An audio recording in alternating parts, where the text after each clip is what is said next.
السلام عليكم ورحمة الله وبركاته. ازيكم يا حبايبي؟ عاملين ايه؟ كل سنة وانتم طيبين.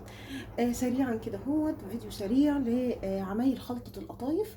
آم، هي سهلة جدا وبسيطة ومكوناتها بسيطة. هنشوفها مع بعض كده هوت. هي عبارة عن كوباية سكر، عبارة عن نص كوباية جوز هند، ونص كوباية زبيب، وربع كوباية قرفة ناعمة، ودوت بندق محمص ومدقوق بالمدق بتاع البفتيك ده عادي جدا، مش في كبة ولا حاجة، احنا مش عايزينه بودرة.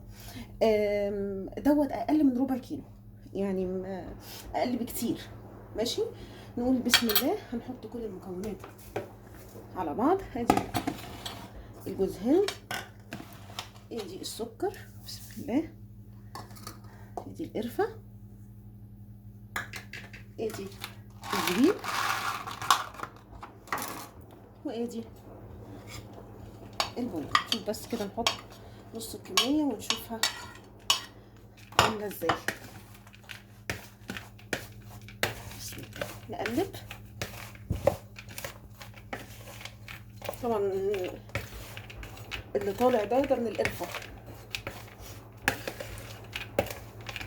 تمام، نحط حبة بندق كمان، مش هناخدهم كلهم. يعني انت كده هو تقدري تقولي ان احنا واخدين حوالي 8 كيلو بندق محمص. بس كده، هي دي الخلطة بتاعتنا بتاعة القطايف. وتحشي القطايف وتقليها في زيت، وعملنا مع بعضينا الشربات بتاعها.